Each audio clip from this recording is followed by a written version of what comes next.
In this video, we look at NMAT test taking strategies, right? It's a very simple strategy which you need to deploy in the exam, and a lot of people are missing out on this. Let's look at it, right? Let's first understand what this NMAT test is about. It's an adaptive test, right? We've been hearing it a lot. It's adaptive. So what is adaptive? What is adaptive? When you answer something correctly, you're going to be given a tougher question, okay? So answer something right, I'm getting a tougher question. Why are they doing that?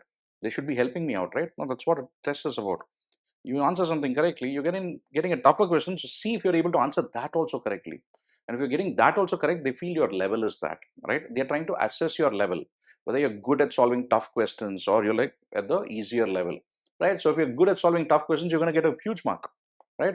If you're able to come to that level. So the test is trying to adjust itself and come to the test taker's level, right? What level you are. So therefore, a wrong answer, if you answer something wrongly, it's going to be followed by an easier question, right?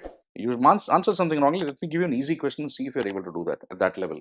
If you're getting that right, then it's going to be a tougher one. If you get it wrong, it's a slightly easier one. And they pretty much, find that level of yours. So therefore, don't complain during the exam saying that some questions were so tough and all of that.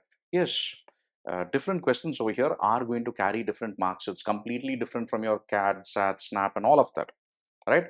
Different questions are going to carry different marks. It depends on the difficulty level. You would have seen it. They say 120 marks over here and 36 questions. It doesn't divide perfectly and all of that, right? In each section. So it is going to be different. So again, as I said, the test is going to adapt to the test taker's ability level. Now, the important part over here is unattempted has penalty, while there is no negative for wrong answers. That means you have to answer every one of these 36 questions in each of the sections. You cannot skip, you cannot leave some unattempted or skip them and all of that. You have to mark and only then you can move to the next, right? So the unattempted questions over here has a penalty. Therefore, you have to answer every question in the test. You miss out on that, you say that last few minutes I couldn't see 5 questions I couldn't do, you're going to have a penalty. Remember that. There's no negative for wrong answer, so attempt everything. So if go in with a lucky number or something like that, for me it's 2 typically, right? The second option I'll just keep marking if I'm not sure about it, right? Verbal especially, some of the analogies, of course I don't know it, so I'll just mark something randomly. Some of the quant or DLR questions, like LR questions, I have to skip some of them, right? So because won't have much time, so I'll be marking something randomly. So remember that. But at the same time, the most important part over here, consecutive wrong answers are going to lead to low scores. Why is that? Right? You answer something incorrectly, right? Back to back. What is the question? What is the test doing for us? The test is an adaptive test. You answer something wrong, then it gives you an easy question. And you get that also wrong, you're going to get an easy question. So if you're having consecutive wrong answers, meaning consecutive, when does it happen? Random marking. You randomly mark something, you get something wrong, you're throwing an easy one. Again, you randomly mark, it's wrong. Again, another easy one, an easier one, and an easier one. And you're getting so many easy ones and you're still getting those wrong. The test is going to be like, hey, this person is not good, right? So that's what happens. So don't have consecutive wrong answers. That's going to lead to low scores. Does that mean that I take this test perfectly? Some of the highest scores I have, right, in NMAT. These scores are again very high. But what's the sore part over here? NMAT 2023 first attempt, the score was quite low from my perspective because I'm well prepared with 2 of the sections at least. Right? Language skills, fine, I can manage it. Where again, Sanjana, who covers verbal, she gets a 100+ score pretty much in every test, right? But what do we have over here? So what happened in this particular attempt? It was a complete mess, and that's why I went and retook it, right? Took it again. Is the score counted and all of that? No, I mean, is the score enough itself to get a call? Yes, but I'm not looking to apply for these colleges, right? But I need to tell you as to what went wrong for me in this test, right? Why was it significantly lower? Few things, a couple of mistakes over here. One, I didn't take a mock before the test. It's always best for you to take a mock and go even at my level, right?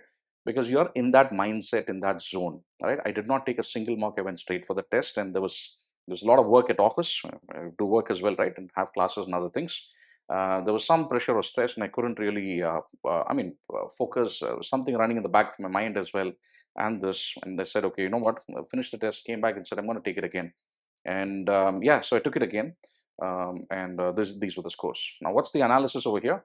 Overall has been 290, 290, 289. But what I have to tell you is my best attempt was this particular one, right? And my best attempt is 289. And if that attempt would have been here, it would have been much higher, probably at 300+. right? Um, so what does it mean? I would say that the paper has become tough. I think this column over here of quantitative skills itself tells you 110 is what it used to be, right? And those were the times when I attempted all the questions, and a couple of mistakes I've made, right? And that's not the case, right? I could not attempt all of them after that, and it's become increasingly tough. And this was one of my best attempts, and it was 95 only, right? And again, best attempt, but did I make mistakes? You'll see soon. Where else did I attempt all? Verbal, right? Earlier it wasn't the case. Verbal has become slightly easy, right? Why would I say that? Because it used to be 3 reading comprehension passages. A person like me who doesn't read fast, I can speak fast, I can speak fluently, but reading skills is quite on the lower side for me, right? I've been able to attempt all, right? And attempt all means every one of those did I mark genuinely? No. Some of them I don't know. I'll just mark something and go, right? Analogies and all. We'll look at that. Now, what is the part in LR which has been bad? Now, LR, I would say this was one of my best attempts, right? I went very quick. I generally check, a double check and all, avoid that in this exam, right? Again, I didn't double check because I wanted to like bring in, right, after a complete mess, right? That's what it was. I generally take it in a leisurely manner. And what was the 79? This was the one test where I saw that, right? And did I genuinely want to try out something like this? No, it so happened, right? Somewhere the time slipped as well. The last 8 to 10 questions in LR for me were random markings, and looks like most of them were wrong, right? Almost all of them. So 79 was one of the lowest scores I've ever had in LR, right? And the lowest score. And this is what happens when you have consecutive random marking, right? How do you skip this? What you need to do is alternate. And what is alternating? Now, when you're given a question, or rather when halfway mark you know that you can't complete the paper, then what do I have to do? I need to start alternating. I answer a question genuinely and then random mark, right? Why? I answer it genuinely, they're going to give me a tougher question. That tougher question I'm going to mark randomly. Then I'm going to get an easier question. I'll genuinely try it out because that's at my level. And then the next question, randomly mark. And then the next question, genuinely do it. Randomly mark. Keep alternating, right? When do you start that? Have a sense of the time. That's why you have to take a mock test. You'll have a good idea as to when you can start alternating, right? What happened in this attempt and this last attempt, which is supposed to be, as I've told you, one of my better attempts, right? I had a lot of random markings towards the end.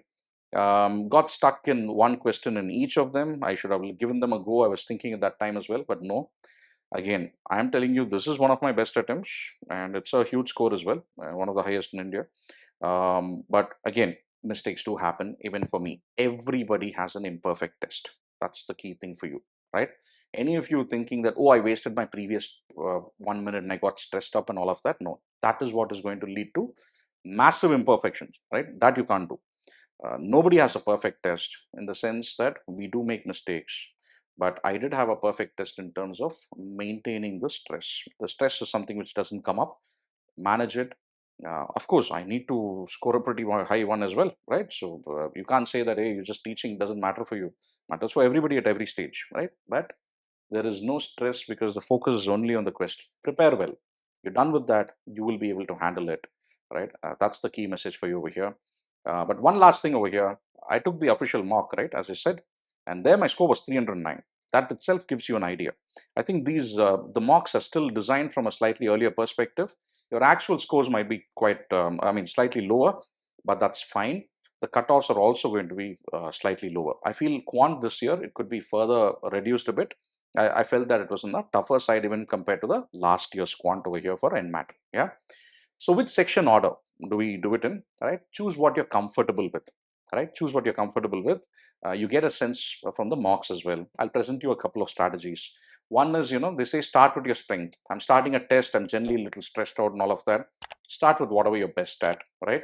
And if you feel you're good at verbal, start with that, or good at quant, start with it, right? That's one strategy. A second strategy is keep your strength for the end. That's the one I like. I know I'm really good at quant, so I keep it for the end. So that a tougher one, I'll be like, let me get done with that. My mind is clear, right? I can focus better, right, at the start. So let me start with verbal, right? The third is to stick with the CAT format because you've been taking a lot of mock tests, mock cats and all of that. A verbal followed by a DALR and then a quant. Stick with the same. That's the sequence, the CAT sequence. I'm used to the CAT format. That's also my strategy 2, which is my strength for the end, which is quant, which is what I teach, right? And logical reasoning as well in the middle. Verbal, which I'm not very strong at, and that's the one at the start. And that itself should give you an idea, because this attempt, my verbal and quant scores were the same. And verbal is not, I mean, quant is what is my stronger section, right? So quant has been on the tougher side, right? That's the message. Now, what's the split, right? Quickly for this particular year, NMAT 2023. This is how it's been. Reading comprehension, you have two of them. Error spotting, the underlined part, about 6 to 7. Fill in the blanks, 9 to 10. Now, the key things over here is analogies, 6 to 7. I hardly knew any of them. I think one or something like that, right? The remaining 5 to 6 I skipped. Skip the sense, mark something randomly and move to the next. Don't waste time. That's the key message. If you know it, mark genuinely. If you don't know, just mark something and keep going. Or if you broadly feel this is what it should be, mark and keep going, because next will be an easier question if it's wrong. And for me, I found almost all the fill in the blanks to be quite easy. Right? Reading comprehension, did a quick read, right? No perfect read, understanding every part and all. This exam is about speed, right? Error spotting, I'm not very confident, not an area where I'm very strong. Grammar, I mean, because it's a little tricky as well. So I'm sure about at least half of them would have been right here. Jumble paragraphs were fine, right? Some were easy, some were tough. If it's a tough jumble paragraph, a lot of stuff, just be wary about it. Some were, I think, four sentences, some were 5 sentences, right? So pick those sensibly. Next up, logical reasoning over here. The split was this, right? Analytical reasoning and verbal reasoning. I would say broadly similar numbers we had. Exact numbers, right? Don't have. It's broadly a range as well in the exam. Some will have a little more, some will have a little less. Syllogism is about 2 to 3. Numerical reasoning, the Venn diagram was 3 to 4. Now, input, output, and arrangements, right? So you had 3 cases, one case over here and 2 over here. Now, the input output over here, I made a mistake. I remember that as well, right? And one of my highest LR scores. Because I missed the logic initially. The rearrangement had a logic as well, which was some of the positions of the letters, right? So yeah, some of the positions of letters, I missed that initially. And then I got the first 2 questions wrong. Then I got that and got the next 2 right. Mistakes happen. But that didn't leave me fluttered. Oh my God, 2 questions gone and all of that. Continue. That's it. Keep pushing. They'll give you easy questions later if you've gotten it wrong. They're trying to assess the level at which you are. The attitude with which you take this test is important. Yeah. Verbal reasoning over here. Some of them are my strong suits, right? Assumption, conclusion, all not very strong, but okay, fairly fine. But don't take too much time. You answer a question, quickly move, take a call, and don't overspend and keep overthinking with respect to the conclusion, facts, and all of that, right? So what you can exactly assume or conclude, just be reasonably certain. So practice well, right? The practice is definitely important over here. Yeah. On the quant front, my area, my forte, right? So data sufficiency, there were about 5 to 7 across chapters. There were data interpretation, you had one chart and one table. For me, the table one was quite difficult, right? And that's the one where I skipped 1 or 2 of them, I think, right? So I couldn't really. It was slightly on the tougher side. I spent a little extra time there. I should not have. That's the reason why I had a few consecutive markings towards the end, right? My second attempt. That's the first retake. Be sensible over there. Learn from my mistakes also with these scores, and the rest of it, right? Arithmetic, modern math, they were fairly fine for me. The split is this. It's similar to CAT in the sense arithmetic is where you get a lot. Slightly different from CAT because modern math they go a little more heavy as compared to algebra over here, right? So this was your set, and the standard question, right? How and where do I take mocks? Does Mockat offer mocks? We do not offer NMAT mocks, right? It's very simple. I want to give you a mock test where where it's going to be similar to the way it's going to turn up in the exam, right? It's very difficult for us to mirror it. It's an adaptive test. There's not enough data, right? So every one of our students, it's not about any test prep website. Some of them say that, we are semi-adaptive. What is the point of being semi-adaptive? You either are adaptive the way they are going to have it, or you're not, right? It's best to go for the official mocks, right? Because what I've seen, that's why they have it the correct way, and that's why NMAT by GMAT, they themselves give official mocks. When you register, I think one is free, and you can retake it once, right? You can retake it once again. You can purchase 2 more if need be, and you can retake those as well. You get a total of 6. They're worth it. right? They're simply worth it. Just get that if you can, and practice those and go for the test. On to the strategies for NMAT, right? So please take a minimum of 2 mocks, right? And remember, the test is adaptive. So do not fear the wrong answers. If it's wrong, it's fine. Everybody gets wrong answers, right? In the exam, nobody gets 360 or 360. You don't need that, right? What are your cutoffs? 240, you're like comfortably clearing them, right? Avoid double checking too much, right? If your accuracy is good, be confident, keep moving. If your accuracy is not too good, just check once what your final answer, I mean, what are they asking you to find if it's there. But don't do the double checking and sit for too long in a question. This exam is about speed. You have to go quick, yeah?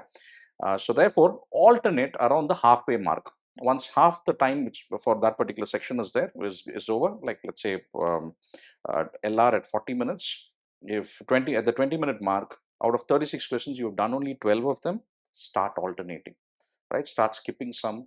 Where you feel it's difficult, give it a skip mark, random mark, and keep moving, right? Because you don't want, I have 8 questions in the end, I had to consecutively mark something randomly and they were all wrong or whatever, and your score is going to be affected because it's an adaptive test, yeah?